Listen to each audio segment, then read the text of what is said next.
What's up, everybody? Welcome to IGN Gamescoop. I'm your host, Damon Hadfield. Joining me this week is Justin Davis, Scoop. Sam Claiborne. Who's this? Well, Sam, making his first Gamescoop appearance is Ryan Quintal, who's been here with IGN for a little bit. He's a product designer.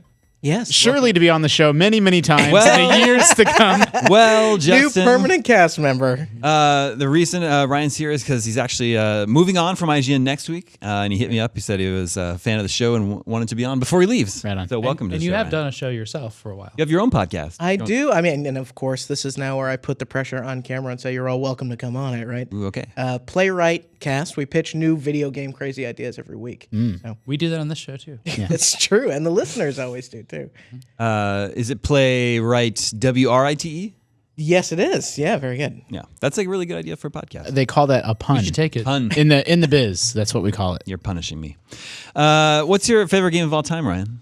I think it's easy to say Super Mario World, but it might also be Mega Man X. Mega Man X. X. Wow. Yeah, I know. Lucky for you. You're You gonna like play those that. pastel Mega Man? Yes, I like my Mega Man with lankier arms and legs. Yeah. You're gonna jump on that Mega Man X Legacy Collection. Yes, and we might Coming out talk this about month? that a little bit later, right? What's that? We might talk about some retro gaming a little bit later. Well, we might talk. We actually don't ever talk about retro gaming here on Games.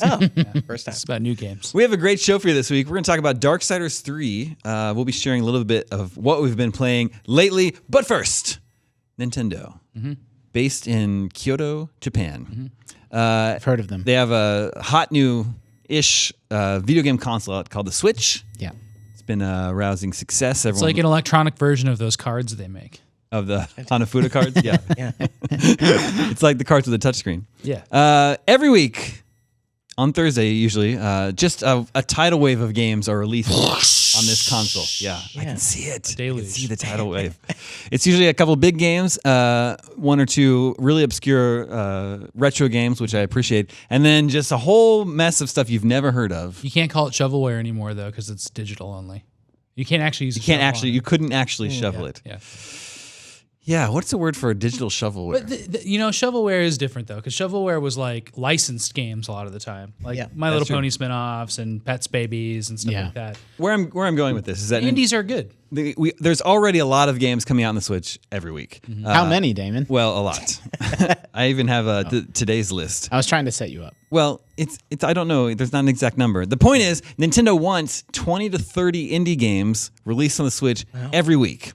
It's a lot. That's a lot. Well, since their store is so easy to navigate, there should be no problems. I know, that's another problem. Discoverability of the actual good games is a problem for Switch. Dude, I think I don't know. It sounds like way too much. Here's what the situation already is today. Just today, along with Octopath Traveler and Captain Toad, out on the Nintendo Switch eShop today is stuff like Darts Up, Epic Loon, Philipix, Phil's Epic Adventure, Holy Potatoes, a weapon shop, Hunting Simulator, Let's Sing 2018, Mugsters, Radio Hammer Station, I take it Red back. Hot It is Ricochet, shovelware. I take it all Super back. Destronaut DX, Super Volley Blast, Star Story, The Horizon Escape, The Moose Man, and Vertical Strike Endless Challenge. The Dude. Moose Man. Half those games sound made up. I know, Yeah. but they're all today. Justin, and do you think Nintendo this is wants because- more? This is because iOS can port really easily to the Switch, you think? So that's what it's really funny to me as someone that keeps a really close eye on mobile games and plays a lot of mobile games that a lot of games that are hitting the Switch and finding a second life and finding an audience for the first time are like 2-year-old games that were on the iPhone and iPad and Android earlier. And Oceanhorn was one of them, yeah. I can completely understand and respect somebody that doesn't want to fiddle around with touchscreen controls. They want buttons. Like the Switch is perfect for Yeah, it. that's So I'm not trying to say that I like these games before they were cool. Like the Switch is a really, really wonderful platform for them. But in many instances, they're actually not new games. Yeah. We see a lot of stuff come out on mobile first, then make its way to Steam, and then make its way to Switch.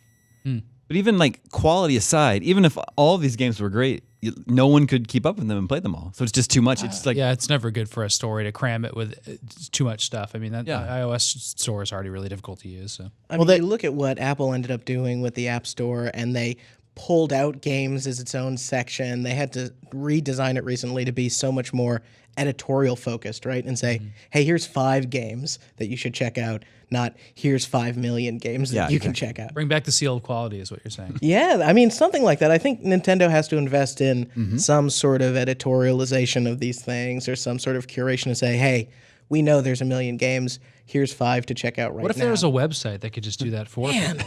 We can't keep up with all the games. We can't reveal these games. I was gonna say No way. we can't do that, but Apple invested in that, right? And they hired many people away from places like IGN to play through these games and say. It's actually a real joy to navigate the iOS App Store now today because they have, features and interviews with game creators, and they curate lists of here are 10 of the most interesting games from Japan. Here are 10 interesting soccer games if you're into the World Cup right now. And, Nintendo is years behind their thinking in that regard. Yeah.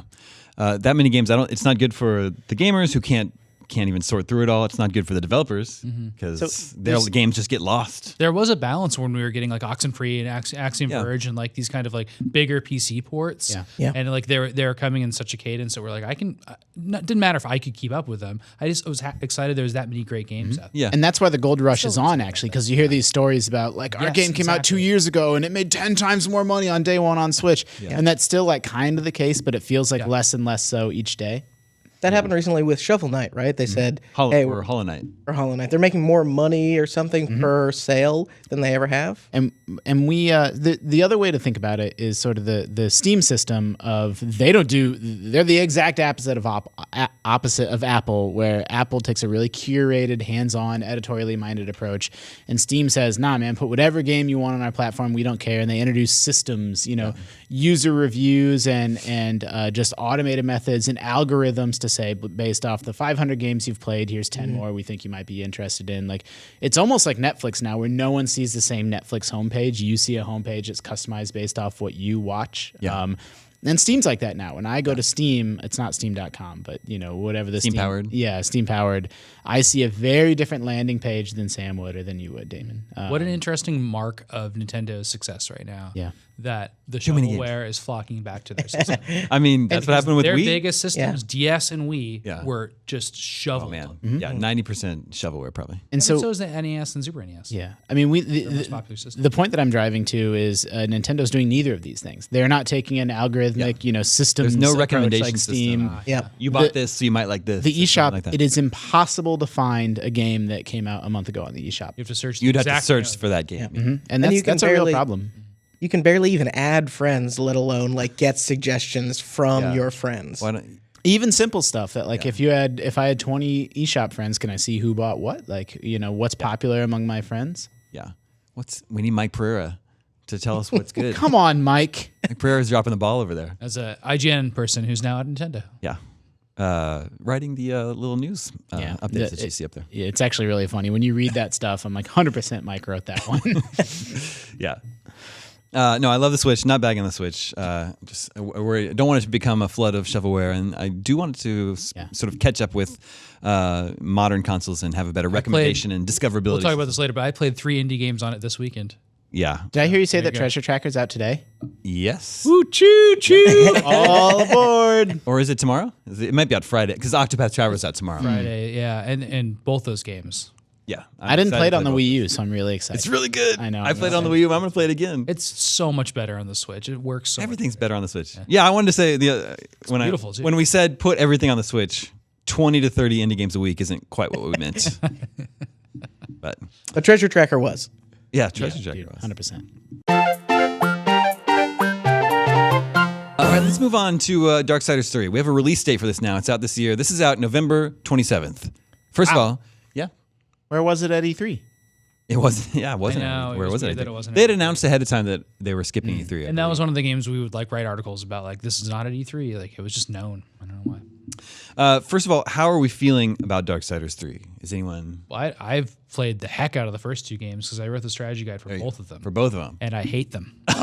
What? Only because you wrote the guide, or Yeah, mainly. Yeah, okay. And I really don't. I think it's like a generic Zelda clone. Yeah, this is a Yeah. lot. And there's nothing wrong with that. Oh, they're so good, I think. I There's, really like the first one particularly. yeah, They I take agree. themselves really seriously. That's the only thing that makes me a little bit annoyed with them. Yeah, I agree with that.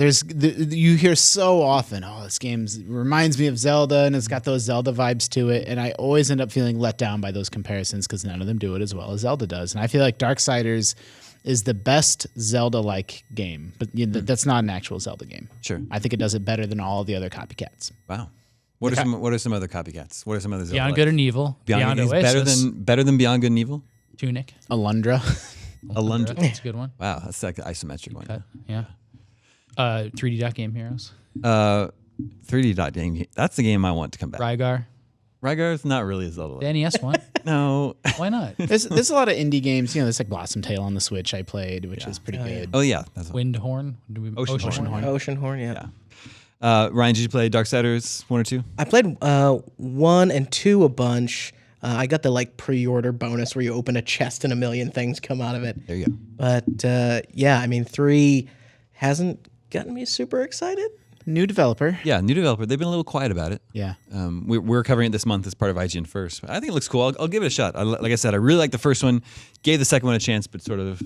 I'm very surprised grab to see me. the November release date. Yeah. It feels like, dude, release your game, you know, well, you don't want to be on February 22nd, but like come out in like March. That's the problem. You know? Is like there's not really if it's not this year, then there's not. You have to kind of go deep into 2019 to find a safe zone, safe space. And I'm sorry if I'm putting you on the spot. Maybe you don't know, Damon. Do you know do you know who you're playing as in the third one now? You play Fury this time around. So you were horsewoman. Yeah, she has a whip. Like a whip, kind of like thick whip thing she uses, and then unfortunately she has like the whole Bayonetta thing, so she has like high heels and stuff. It's just like a little impractical, but she's also like a scary ghost, so maybe she can dress however she wants. Probably. And get away with it. Yeah. That's really funny. I'm always a little bummed out when like there's games that people like and that sell, you know, decently well, but then just business reasons just causes them to kind of go away. Yeah. It's like you make Darksiders, people liked it sold okay. You make Darksiders 2, people liked it sold okay, but then the company's bought and sold and shut down, and it's just like outside of your control. It just feels a little unfair when like if something's well received and does well, it should get the opportunity to keep going. Yeah. So I'm pleased to see Darksiders get a second lease on life. You just get a portal gun in the end of Darksiders 1. They just give you a portal gun. You do You get can only this use it on certain spots. Well, like, but I'm they trying to do remember- build in the portals to the temple. And it would have been out after Portal, right? Yeah, I don't even, it is after Portal for sure. Yeah. And the second one is more open. Remember, it was like kind of a arena, open The areas. second one had numbers pop out when you hit things. I like that. And this one, I still can't quite tell where that's gonna fall. They've like shown a lot of more interior stuff, right? But I don't feel like Exactly. I've It's seen really dungeony. the sort of I'm like, I'm a little worried that the third one feels. I mean, it probably is lower budget, but I'm worried that it might feel a little bit lower budget. How does the movability seem to be in this one? Like there was like a lot of like wall climbing in the previous games. I've only seen combat and walking. Okay. yeah. I think there was some in our nothing big first about coverage, some like double jump swinging stuff happening as well, which seems cool. Big fan of double jumps. So a November 27th release date is going to put it. Here's where it's going to put it. Hitman 2 is November 13th. Fallout 76 is the 14th. Pokemon is 16th. Then it arrives on the 27th. So just if you wait want to for like it. plan. Yeah, your that's actually not playtime. horrible. They did manage to kind of carve out, like you always think about November as just being insane.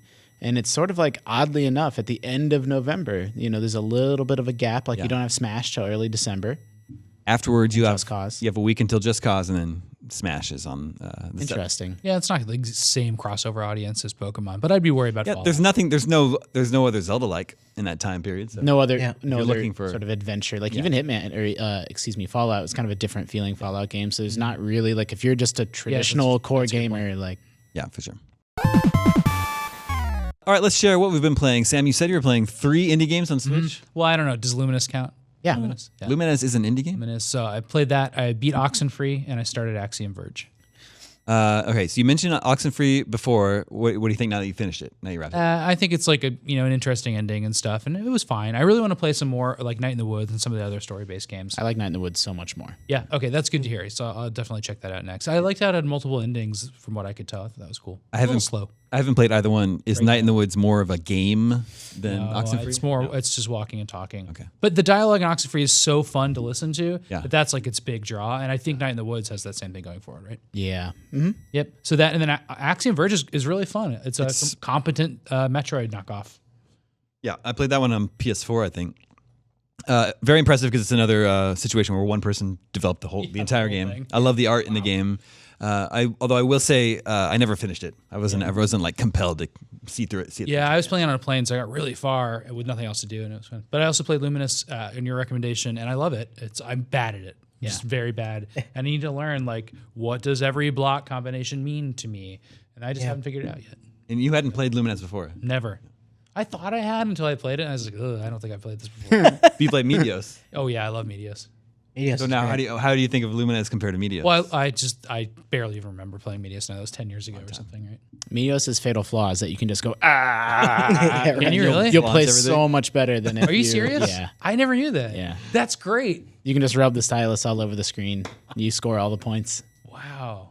Yeah, because it is just about touching to kind of explode certain blocks. That's funny. The music of Lumines has been stuck in my head since I've been playing. Oh, yeah. It's here. World of silence, groove of silence. Yeah, I heard that a lot. Shake your body down to the ground. Yeah. My fiance came in the room as I was playing, and she said, "Is a robot singing?" And I said, "Yes." Yes, a robot is singing. I feel like it thematically changes with the music too, and some of the color schemes I'm like, ooh, So they're that's creepy. really nice. Yeah. And then like sometimes the music, I don't know if it's deliberate, but some of the remixes, some of the songs I actually find kind of grating and annoying, and I don't like them. But then, the time signature also makes it more challenging to get through. And I think it's deliberate. I think the game is sort of taking you on a musical journey I of was like, wondering. So it doesn't just get faster and faster as you keep playing, right? sometimes it goes slows up way and down. down. Yeah, it goes up and down. And so I think they deliberately give you a couple breather ones after a really hard one with more, melodic sounds. Yeah. Oh, it's so good. Have you made it to level 100? Oh, yeah. Okay. I made it to level seen, 100 the the, first. I mean, I know that game is in my blood. Like, Are there like I don't know what's added in this game, but there's like a puzzle mode where it's like draw a dog, like stuff like Yeah. that. Yep. It's really hard. It's fun. I haven't gotten there yet. Or it'll be like do this in 2 moves, and that's the tutorial doesn't teach you anything. So that mode has been teaching me more about how you're supposed to play that game, because it'll be like eliminate these blocks in 1 move, and you really have to learn like it's harder than you think. For me, yeah. And Ryan, you've also been playing Lumines? I've been playing Luminous. Yeah, I'm not great at it, but I love getting. I'm probably 5 songs in or whatever it is. But I had played it before as Luminous Live on Xbox. On Xbox. 360. That's where I had played it before. Yeah. is that a competitive version, or is it just that's what? Well, I think because it was on Xbox Live. I'm trying to remember what was different about it. I owned and played that one too, but now I can't recall if it had some special. I don't know, or if it was just some a of the port. music was different potentially. Yeah. but Music, I'm not sure. I don't recognize a lot of the music, so yeah, I think it was different. But that was good. That was a good version too. Wasn't it a big like PlayStation exclusive on PSP? It was a kind of. that big was like the PSP seller game. for PSP. I Right? mean, has it only been on? Surprising that it's on Xbox and Switch now, right? There was a mobile version. Well, that's fairly recent though, right? I don't know. I think that one's fairly Does it work recent. okay? Nobody Did you ever knows. try it? No, I never did. You would want buttons for that game. Yeah, Probably, 'cause, yeah. for the rotating and Yeah. And then they probably put out a version on Vita at some point. No one knows. No one knows. Ryan, are we playing anything else besides Lumines? I beat Yoku's Island Express. Oh, there you go. That's Really, really really enjoyed that. And actually, as the credits rolled, the app crashed on my Switch. Oh, no. But I tweeted it out. I was like, "Look, I took a screenshot. I definitely did it." Right? The music's really good, huh? Did you give Really that? great. Did you give the dragon snake the good mushroom or the poison mushroom? Well, I encountered him twice. Yeah, you kill So that him. means you gave him the good mushroom. The I- first. yeah. Oh yeah, that's the only So way. the to second go. time, I was like, I don't have any other mushrooms. Yeah. Yeah, that's a really good one. Yeah, and then it's that, and then weirdly, I've been dipping into Ghost Recon Wildlands. I'm playing that co-op with my brothers. It's kind of it's all over the map in terms of it's one of those Ubisoft icons on a map, go around, just check things off type of game. But when you're playing co-op and you're having conversations, it's almost meditative or something in a way that is enjoyable. There's an underrated just pleasure in a game where you can just sort of turn your brain off. That was Destiny for me. Just like turn your brain off and play with your friends. And it's like 60% playing the game, but it's like 40% just catching up with people that maybe you don't see in real life very often, that's cool. and just sort of a social element to it. Yeah. That was how I played Destiny. I've been playing a lot of Lumines. I've been playing that super obscure Neo Geo puzzle game, Money Puzzle Exchanger. That was the most gamey that I had never played it before. Is it a Puyo game? It's like that. It's another and one of those. And it where has the money in each circle. Japanese money. It's every yen coin. So there's 1, 5, 10, 50, 100, and 500 yen coins, and you have to match them up and clear the screen. And if you get combos, you'll send junk over to the other side. I want to see. Bring your Switch in tomorrow. I want to see. Okay, yeah, I'll bring it. Does it have like really obnoxious call outs like meow meow? It's cute anime girls, behind you talking the whole time. And actually, their animation's pretty good. I'm sorry, but yeah, that's the game that I wasn't aware of before. Is it but based on a license, you think? I don't think so. Okay, so it's just anime girls. Yeah. Okay. To be fair, if you had read Money Puzzle Exchanger in that list of 20 Switch games I would have or thought it whatever, I was would have been like, Shovel. "Is You're that-" right. yeah. Yeah. Except you know that it's good because it's like $45.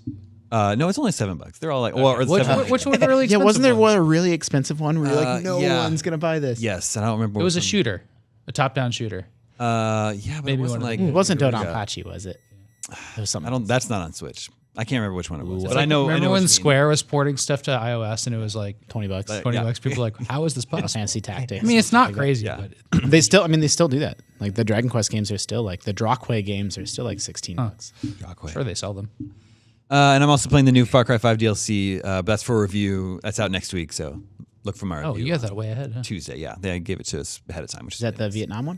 That one already came out. This is the Mars one, the Aliens one. Weird. Cool. Please be excited. Yeah. And Jess, I know you haven't been playing a lot. However, Yeah. you're a bachelor right now. Yeah, I You was. have plenty of time to play tonight. So I've been on vacation, and how it worked is I came back from vacation early, but the rest of my family is still there because I had to come back and work. So my wife and I figured out that this is the longest we've ever been apart. This trip right now. We're apart right now. Yeah. Because when did she come back? Like not for a while, for like a couple weeks. Oh wow. Okay. And so sure. I think I need to pick. Like I'm almost feeling the pressure of like I got to pick the right game. I got to spend. Don't you think it's just WoW? You're going to go back to WoW? Dude? If I did, You're can not you just gonna play imagine? Gloomhaven the whole time? I would be. I may get out Gloom. I'm looking forward to. I'm looking forward to two things. So the nerdiest thing about me in my life is that I play and set up board games by myself, and like I'll cop to it. It's a thing that I do and I enjoy. But at the end of the night, I have to pack them all up and tuck them back away under Now the you can just couch. leave where it they out? go. I'm Come out in the morning. get a morning beer and just go back to Gloom. Yeah. Is your cat just going to mess that all up? Nah, the cat doesn't get on the table. You don't even need to put on pants to play that. I know. And so the two things that I'm most excited about are, I will almost certainly take over our entire big, gigantic kitchen table with probably a couple of different board games and just switch off between them. I'm going to stop coming into work. But then I'll pick like some game that I don't know what it's going to be yet. But Could be Captain Toad. well, but I want like a big, gotta like like- I never finished Final Fantasy 15. And so I'm going to pick something. Like Octopath doesn't really appeal to me, but I'll pick some like bigger in scope game that just I can't fit it into my life anymore, and I'll try to blast through that before the fam comes back. Now I want to think what that could be because you played God of War. Yeah, Metal Gear Solid 5, did you do that? I didn't like Metal Gear that much. Witcher 3? I tried The Witcher a few different times, and I made it to Skellige and gave up. Oh, yeah. You made it far enough. I think What about the second, the more recent Deus Ex? Did you play that one?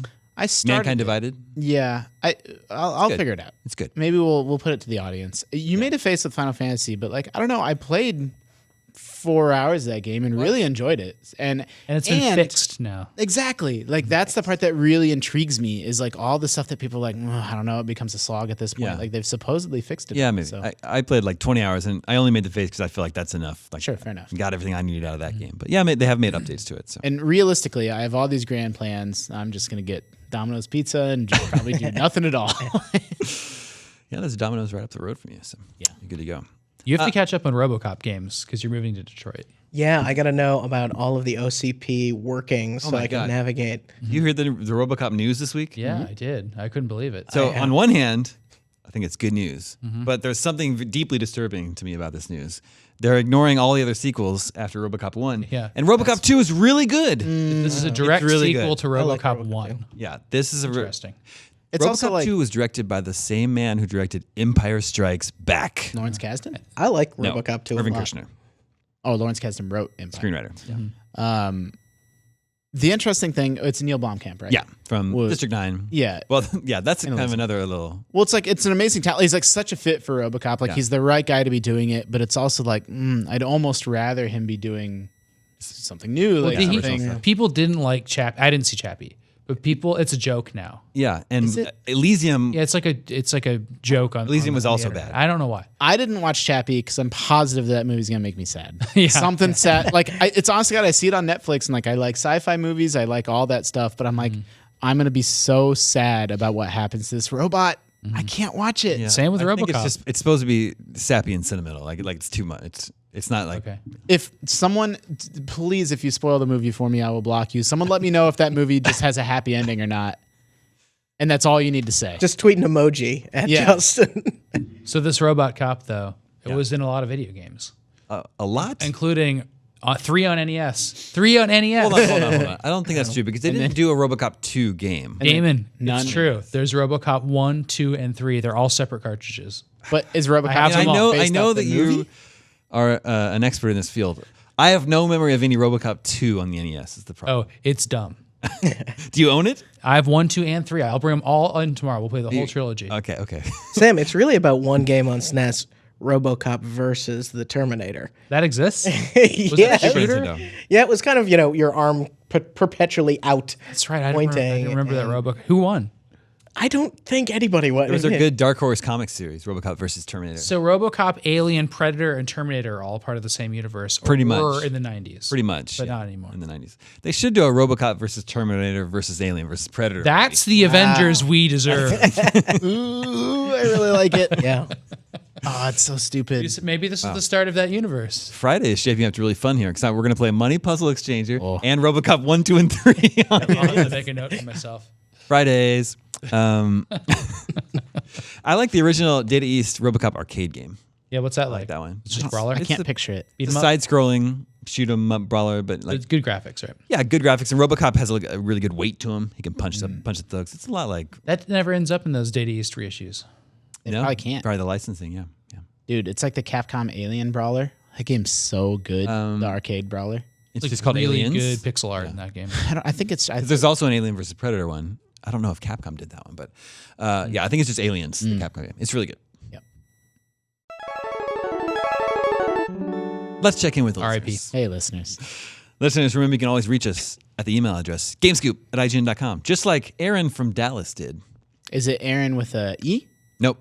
Double 2 A. A's. I got it. Double A Aaron. He says, as a graduate student with little time, I have recently started playing much shorter games. I played through Celeste, which I absolutely loved. I didn't think I was a fan of super difficult games, but Celeste was different. It never felt like a chore due to combining that high difficulty with checkpoints on each screen. So after enjoying the game so much, I decided I want to go on a platformer binge, and I picked up the Mega Man Legacy Collection for Switch. With that game's high quality, despite the game's high quality, I didn't enjoy them as much in their native form due to how the game doesn't seem to take my time seriously during the castle and boss rush portion at the near the end. As a result, I resorted to saving each castle level and every 2 bosses, which seemed like a good balance of difficulty and time saving. It's a lot of self-restraint for a game that has I would rewind. save buttons. state Yeah. every 3 seconds. After It every just seems hit. archaic to have to play through a 30 to 45 minute sequence and have to start all over if I miss a jump near the end. As people who actually grew up during this era, how do you all play old games when you go back to them now? Do you do it like I do, or do you actually play them how they were initially meant?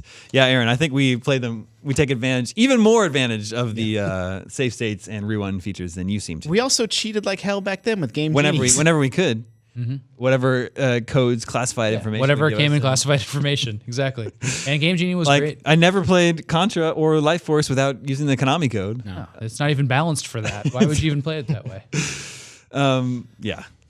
But I really like how those features augment games now because it gives you a reason not to emulate or you know, whatever. No, trust me. I love original systems, original controller, CRT television. There's a reason to do that. It's my favorite way to play You have one games. on your desk. But yeah, exactly. But revisiting these is really fun, especially when they're bad games. To still get through them and see like maybe there's a really cool ending or a really cool cutscene or something, but it's a bad game and you still get to see what happens. Well, the later bosses in Mega Man 4, for instance, that's a bad game. If the alternative is to never play the game at all or never see the Yeah. latter half of Or it, not have as much fun with it. like surely it's a lesser, not even to characterize it as evil, but it's a lesser of 2 evils to sort of cheat your way through it. So at least you get to have some appreciation for it. Like I'd never seen the second half of Battletoads until I went through it in a rare replay and took complete advantage of the rewinding and it made that so much more fun and let me sort of enjoy this memory that I had from my youth and, And they really built out the end of that game. It's cool to see. There's like a bunch of crazy stuff that There's happens. that crazy snake level. Yeah, where you're going around on the wheels. And they did crazy stuff on the NES with the 3D effect going around that. Yeah, the column, tower or whatever. That looks really cool. Yeah, I cheat like hell when I replay those games. Yeah, for sure. Like we've said this many times on the show before. Like you don't owe the game anything. No. You've purchased the game for your own enjoyment. So, however way to play it that gives you the most enjoyment, that's the right way. They also, that difficulty is what made games feel like big epic Yeah. media adventures. Like if you were to play through Castlevania 1, 2, or 3, it's They're like half hour long. It's probably a 25-minute game, right? You just But- ran through from beginning to end Yeah. with never dying. like Ghosts and Goblins, but like it took you weeks and weeks and weeks as a kid and felt like this big adventure because of its difficulty. The difficulty was replay value. Yeah, I had talked to Sam a little bit about it and ended up buying an analog Super NT. Yeah. And I'm actually buying cartridges and putting really them cool. in. And I'm loving the game experiences, and I feel like I'm getting, as close to sound and visually accurate as I can get in being practical. But man, I miss save states. Like The games are hard. Yeah, I know. It's just like, oh, couldn't you just add in the save state thing? Well, yeah. Yeah. I know they have cheats and stuff. The whole built thing in. with the Super NT is they want it to be as accurate. as possible. And like honestly, back in the day, like there were good games that were not annoying, and then that's why we all liked them. I mean, Chrono Trigger is not a difficult game; it's meaty for its own reason. It's worth playing still. It's really fun. Or ActRaiser, or there's plenty of games that didn't extend their gameplay by being cheap. Mario but then 3. there's plenty that were cheap. Yeah. you know, I don't think I've ever beaten Mario 1. I beat Mario 3. Mario 1 is really difficult to beat. It just is. Like everything's easy until world 8, 2, 3, 4. Yeah. Well, I also 8, 2, 3, don't- 4 suck. I made it to the maze, the final maze in 8-4. And like, what's the difference between making it to that maze and not finishing and making it to that maze and finishing? Like, you get to start the game congratulations. Like, that's it. Like, I don't feel like I experienced the whole thing, and I don't feel like I'm missing anything by having not made it to the final screen. You do get to see Bowser throw a lot of hammers. Yeah. He has this whole great. stream of hammers. It's really funny. Have you beaten Mario 2? That's the easiest one to beat. I mean, I don't have a specific memory of it. I know I've seen the ending, and I'm aware of what happens. No spoilers here. Yeah, except for Yoku's. Wart does not like vegetables. We'll give you that tip. Have you ever Dongo dislikes smoke. have you ever beaten Mario Brothers? I don't think he. It doesn't I don't know end. what it would Probably not happen. beatable. I don't know if it either. has a kill screen either. And it probably has 90 end levels and goes back to 1 again. So Ryan, you're buying up SNES cartridges. I am. What have you gotten? Yeah, what have you gotten recently? Do you have Mega Man X? I got it Mega Man X, yeah, and I have Chrono Trigger, and I got actually through eBay, I got a fake Chrono Trigger, and then I got a real Chrono Trigger. No. Did you turn the fake one, or did you keep them both? I kept them both because I wanted to like reference, so I knew what was the not real. Can you give some tips? Yeah, I would say don't be afraid to open up a cartridge, especially if like you buy it from someone. Get there's a yourself one of special- those, special screwdrivers. It Open just it up. opens right up. It's like screw, and then it just pops up. Yeah, and there are websites like I think it's SNES PCB, with computer printed circuit board. But the labels are usually printed poorly. Yes. The color of gray is Sharp. off. Yeah. The actual label on the back it is of an era, and then the shape of the cartridge is of an era. Yep. So if you don't have one with the scoop and it's Chrono Trigger, then that's the wrong cartridge. Like there's all kinds of stuff. Some have stickers on the back. Some have hard kind of printed the sort of details of copyright stuff But on the back. it's expensive now, right? It's like $50 for the cartridge, like a real one. yeah. Chrono Trigger cost me $100. 100. Okay, yeah. It's hard for me to keep up. So yeah, there you go. And so then you can also tell if somebody has to buy it now for $44.99. Right. That's fake. But should it matter whether it's fake or not? I mean, it's, I keep That's the questioning philosophical question of like, you got Chrono Trigger on a cart, and Nintendo and Square Enix aren't getting $1 from that secondhand purchase anyway. come back to me so- when it's mint in box.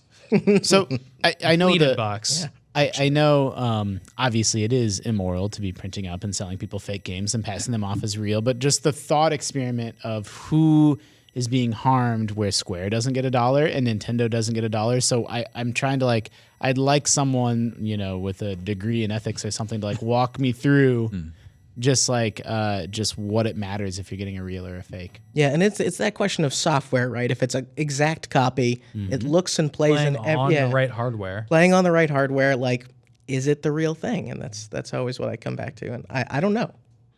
I say no, I think. I do as well, but it's tricky. Yeah. What if you get halfway through the game and then the back half of the game is just like everybody has pizza? Yeah, just that Mario sort of Mario face like turtle. the copy protection in Earthbound. Yeah. If that game could sense, I don't actually know how it's sensing it or how it's tracking it, but if you were playing a pirated copy of Earthbound or it knew it wasn't an authentic copy of Earthbound, the random encounter rate was much, much, much higher. You were getting in combat every few steps, and then the game freezes at the final boss and resets your save. Wow. That's really smart. But like you, I have no idea how that worked back then. Yeah, I'm not I positive. think the idea was that if you played it on a fake Super Nintendo, not if the cartridge is fake. maybe that was it. I think that's what it is because I've seen a kill screen that Donkey Kong throws up, Donkey Kong Country, where if you're playing on like a weird system and you maybe have like rattle around a little bit too much in the system, like a contemporary system, it'll throw up the screen. It's a blue screen with the Nintendo logo, and it says you're playing an unauthorized copy of Donkey Kong Country. That's awesome. Yeah. Love it. Pretty neat. All right, this is Justin from Idaho. Oh, close. Cesaro Justin. Close. Says, I've been listening to your podcast for several months now, and I thoroughly enjoy them. I have a question that I would like to ask everyone at Camp Goose. Next month, my wife and I will be moving into a house, and we will have much more space than we do at our apartment. My wife has given the okay that I can use the downstairs room as a gaming room. Yeah. I am filled with excitement as one of my lifelong dreams of having a room designated for gaming is about to come true. So what I would like to know from you guys is, what does my game room need to make it Camp Goose approved? I already have a collection of amiibo to set up on a shelf, as well as some posters. Good start. I think he needs a beanbag chair. That's exactly what I was going to say. Really? The What? first Why? thing I was going to go for. In the basement in your rumpus room, all beanbag chairs. Yeah, beanbag You gotta have chairs. beanbag chairs. No real chairs. Yeah. I mean, you could go so far with this. If you're Let's going to go play far. retro games, Yeah. have a cool cabinet set up with your consoles where you can see each one, like one of those you need IKEA to- cubes. You need to start collecting these retro consoles, have them on display. And Probably then you can wire them behind the shelf so they all look really get nice. it all wired up so you don't have to be faffing about back there when you Yeah. need to swap one console. And you can with get things like another. crazy RCA switchers to make that Yeah. easy. And then if you want to go nuts, I would say don't get a projector. Always get a TV.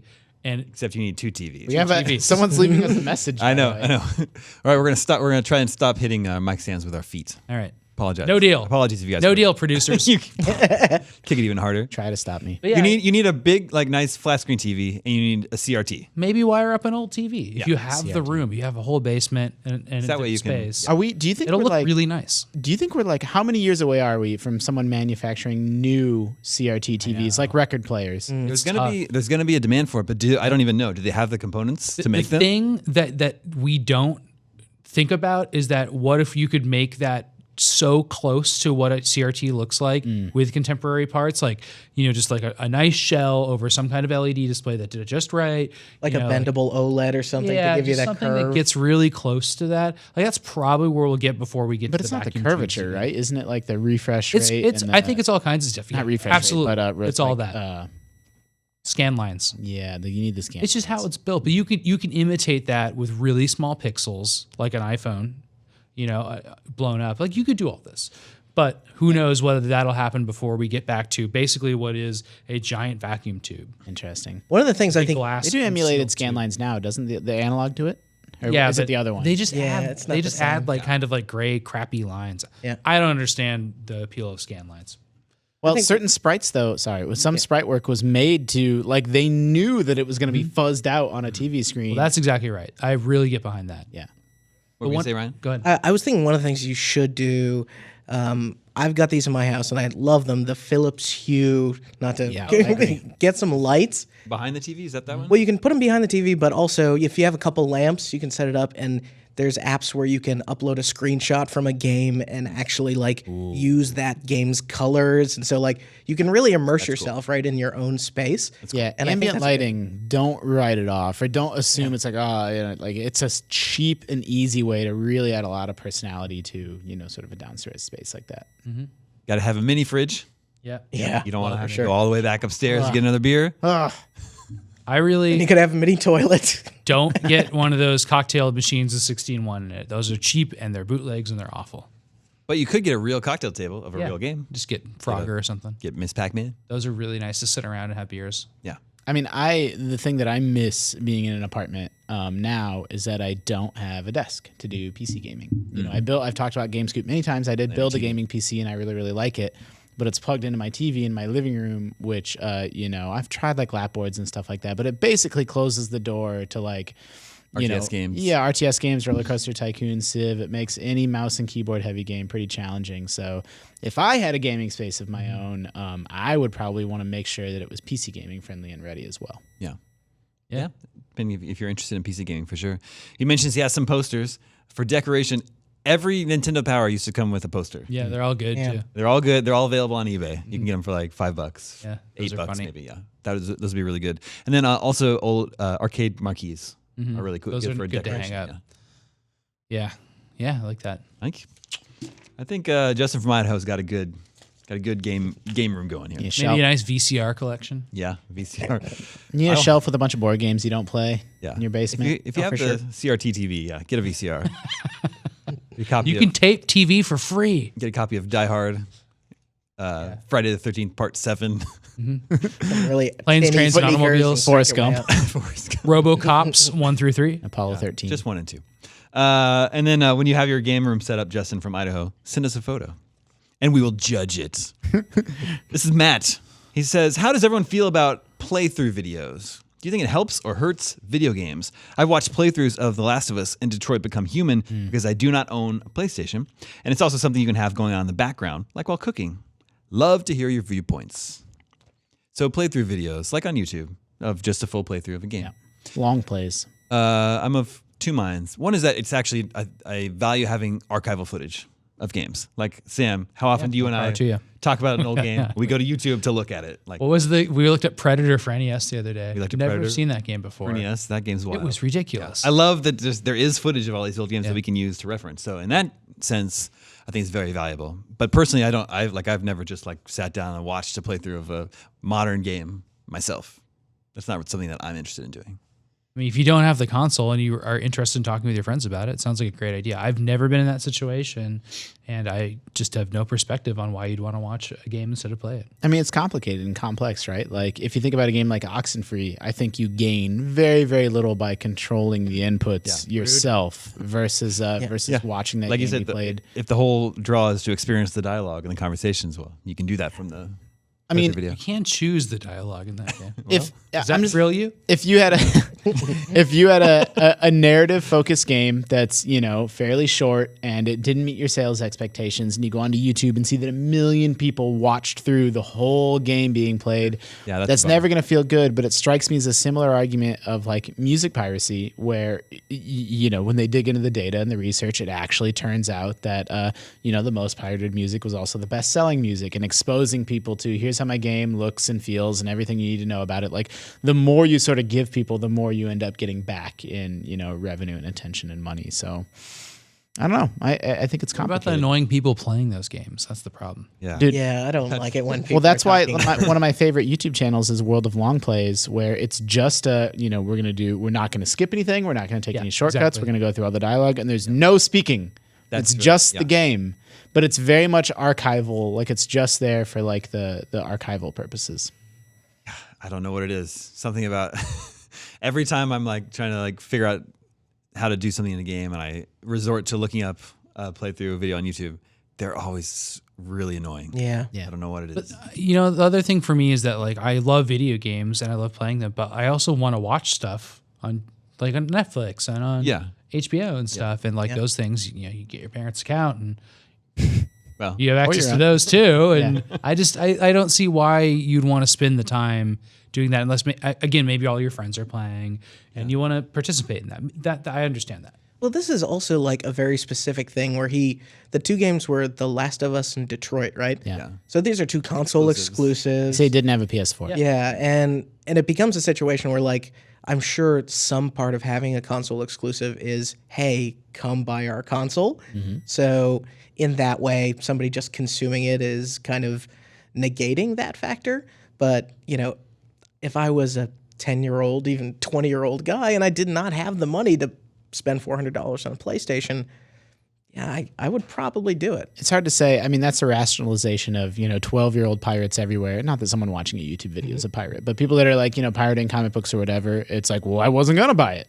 Yeah. Like, so it didn't cost, DC Comics $4 because I was never going to spend $4 on your comic. But then it's like, well, then you don't get to read it. Like that's, Right. Yeah. It's you're hard to tell you're if not that entitled person- to it, Yeah, if that person ends up like becoming a PlayStation fan or getting the next PlayStation to play the sequels to those, then it's a little bit different. But are you creating a fan? That's exactly sort of the tension here in my own mind is like, well, if it wasn't an option to just watch a whole playthrough of Detroit, maybe you're a little bit more likely to be a PS4 because if you want to experience that game, you have to buy the PS4 in the game and play it. But the flip side is, that surely videos like that must help sell consoles and games too. I know people don't like when I say this, but I don't think games are good at telling stories. And that's not why I play games. I think they're bad at it. And movies are really good at it. And books are really good at it. They just have been forever. So when I hear, it's a little painful for me to hear like, well, just watch Detroit for the story. Because like even at the best top of its game with a great game, it's still like, not going to be as good as Blade Runner 2049. Just watch that. It's true. Like it's the same theme. It's written like for you to watch it, and it's great. Or what was that great Netflix cyborg show? Altered Carbon. Like what a fantastic 12 hours that was. Yeah. Why do I need to watch Detroit? Fantastic 8 hours or so, and then 4, maybe so hours. It's true. Overall good though. Yeah. And then Last of Us. Like there's a lot of zombie fiction out there. Reading The Walking Dead is like an experience that I don't think is replaceable. Yeah. I think the first 50 issues of Walking Dead is so awesome. And I recommend you go do that, spend the time, go do that and play whatever games you can play later. It's true that video game stories have gotten a lot better Sure. over the years. But even like the best video game story today, is like not on par with the best movie. And it's still a good if you like it, it's still a good reason for you to play games. If you want to play games for the stories, more power to you. It's not why I play them. I'm a systems guy. Systems? Yeah, you like the systems, right? Learning the systems and That's why I play role-playing games. Like that's why it's so funny. Like that's not what I'm looking for in an RPG at all. I'm like, how do the systems all interact, and what's all the combat system all about, and party creation and customization. I'm not paying any attention at all to who these characters are, or who what their motivation is. like in Dragon Age, I remember just skipping dialogue eventually, just being, oh my gosh. But I got really good at it in Mass Effect, which I like the stories in Mass Effect because they're all based on my favorite sci-fi stories. But I liked, you could skip just enough of the dialogue to get through it, and really your eyes flash over the text. Yep. You get in that like kind of pattern where you get it all. Yeah, like sure. Luminescent. Genophage, it's fine. They're all dying. Don't Yeah, I worry about remember it. I had, like Yeah, friends let's or my go. wife over, they'd do like watching me play. They'd be like, "Are you taking this in?" I'd be like, "Yes." It's sort of. Click, I got it.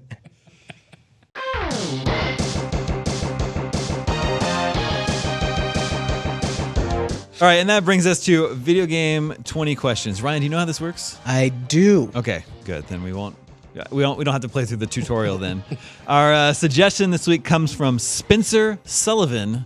Let the questioning begin. Okay. Does your character wear a hat? I don't think so. Yo, But I'm Brian, not sure you I was gonna ever- give the first Oh, okay, one, but okay. I'm not sure you ever actually see yourself, but there'd be no You're reason. giving us way too much information. There'd be no reason for you to wear a hat. There'd be no reason for you to. What if it's a chilly day? I don't know. Sounds like it's a game starring a polar bear. Yeah. There'd be no reason. Okay. It's a really funny answer, Damon. Does this game have a military theme? No. It's a good question. Is this game from before the year 2000? Yes. All right. Is it from before the year 1990? No. Okay. 90s game. This is your era. Is this a console exclusive? Yes. Well, at the original time of release. Is it a Super Nintendo exclusive? No. I maybe should have done No, it's fine. console manufacturer first. Is this a 16-bit game? It's a gray area. Is it a I don't know how to- TurboGrafx game? Okay, so how about what can we go with? Was this released on cartridge? No. Interesting. What does that mean? Sega CDs. Sega CD? PlayStation. Could it be? Yeah, but PlayStation's Dreamcast. 32-bit. Well, maybe he didn't know that. Though. Okay. PC wouldn't count in the For the record, I console knew exclusive stuff, PlayStation right? was 32-bit. No one knows what a bit is anyway. Well, Like- Used to mean everything. to turbo.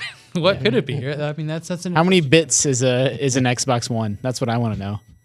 Yeah, seriously. I think everything ended up being 64-bit after some point. Right? Is that right? I don't know. Okay, so we have a console exclusive. Not cartridge But it's based. not on a cartridge. So you were starting to cartridge. ask about PC. I think it probably means PC. Sega CD or PC. Shareware. If it's Sega CD, we're in trouble. I at least loved for my end. I loved my Sega CD. Yeah. I'd be Is this on? Wait, can we just ask? Is this on a disc based CD CD based medium? Yes. Okay. Okay. Is this game developed in Japan? I don't think so. What are you doing to us, Damon? Was this a Sega CD game? Yes. All right. That's I know what it is. It's Night Well- Trap. Does a ski mask count as who are you in Night Trap? That's right, because you can't see yourself. Well, you're watching the security footage and trying to rescue all the girls, but I don't But understand. I think you're a police officer, so you definitely have a hat. Yeah, you'd have a reason to wear a hat. You'd have a reason to wear a hat. But was this game Damon, controversial? there's so many reasons to wear a hat. Keep the sun out of your eyes. Fashion. You asking, was this game controversial? Yes. Okay. Was it a? Could be Sewer Shark. I love Sewer Shark, dude. 3, 6, 9. Okay. Was this a FMV game? Yes. All right. Oh, it could You be wanna do us DJ the- Jazzy Jeff's game. It's not. What is, Or no, what's the Marky name Mark of game. it It Could be again? Desert Bus. Does Foss, yeah. Penn and Teller. God. Jurassic Park at yeah. FMV. What is Desert Bus? It's actually Desert Bus is not the game. It's a game. So Penn and Teller released this game. No, it was unreleased. It never came out. I think it but it's did. complete though. And it was a Lost Levels game. Okay, Greg maybe you're- Cifaldi So put it out. Penn and Teller had a video game that was like 8 video games in one, but they were all like prank games and joke games. And one was this like game. It's like one-on-one versus, but you can mess with your opponent's controller and make their buttons do like random stuff. But the famous one is Desert Bus. Tucson to Las Vegas. Tucson to Las Vegas, but it's in real time, so it just takes you 8 hours And when to you get drive to Vegas, there. you get 1 point. And here's the kicker: your bus constantly pulls to the right. Yeah, you can't take down your controller because the bus ever so slightly veers off to the right, so you have to actually be controlling it by hand. Sounds I brilliant. think it's an 8-hour drive, and at like 4 hour in, a bug splats on your screen. Yeah. and that's all that happens. Is this Night Trap? It is Night Trap. Right. You got it. I did almost nothing, and I get to retire with a 100%. I like the 100% military win rate. Yeah. question. Yeah, there's a lot of What military. can you explain the hat theory? Because you're inside. Why? So I don't know. Why would you be wearing a hat? Yeah, it's not that you were completely on solid ground where you're like, it's unknown if you wear a hat, but to say there's no reason to wear a hat. Right, Because you don't exactly. need any reason. You're working. You're protecting. You're in uniform. You these, need your these hat. girls, and you're inside. So why would you be wearing a hat? So Can you we explain the 32-bit thing? I don't know what Sega CD is. How many Yeah, bits Sega but CD look, is. so we think hired it's Jake. 16. Jake's on my team. Sometimes he wears a beanie, and he's just wearing it just because he felt like putting it on that day. That's a good But let's enough be reason. fair, Justin. There's no reason for him to be wearing it. That's true. There's no reason for me. Do you ever see yourself in that game? Who you're supposed to be? I've never played I like Night the Trap. idea if at the end they turn it around and it's like a lady with blonde hair, like the end of Metroid. Did you play Night Trap? You No, had a Sega CD? I've never played it. Even though they re-released it last year, I've still never played it. I think the what's the packaging that it just came out in? Yeah. Limited run games? Yeah. Yeah, that- Coming to Switch. There's another one coming to Switch. Yeah. Get that. Send that to us, please. Limited run. Send that to us. Do you know who developed Night Trap? I know about the development of it because it was made at the same time as Sewer Shark in like '87 for Laserdisc. Yeah. And then it was Is it ported a lot Sony? later. It wasn't. Well, the developer's called. Wait, let me. Is it American? No, it's not American Sammy. They're called Digital Pictures. I knew that. Digital Pictures. But I don't know if that's little on the the division of nose, yeah. Sony or whatever. And So- I would assume they're not. But Japanese. Sony games with the Sony logo, several of them came out on Sega CD, right up to the run up to the PS1. yeah, those are Sony games. That's They were what like trying to get I like game development. Tomcat spun up. Alley and some Sony games like that. Sony might have done Sewer Shark. No, that was Sega. Nicely done, gentlemen. Nicely done, Ryan. Did it. We're so glad you could join us here Thank you guys so much. on the eve of your departure. Where can people check out your podcast? It's at Playwright. Playwright, WRIT, as you said, .com. And I'm just at Ryan Quintel on Twitter. You guys can find me. Right. You're a big fan, a close friend of IGN, so I'm sure we'll be keeping in touch. Will you take a picture of us in front of the RoboCop statue Yeah, that's the least I can for do. us? I mean. Send it. And dear listeners, next week I'm afraid we're gonna have to take another week off because I have to go down to Comic-Con. I thought I was going to be able to avoid it this year, but they need me, so we have to take another week off. But I'm going to try to put something together for you on Monday or Tuesday, either an all 20 questions episode or maybe a game scope. Fun. If we can work that in before I leave, I'll try to do that for you. But thank you, Justin. Thank you, Sam. Kaboom. Thank you, Ryan. My name is Damon. This is IGN Gamescoop, and we're out.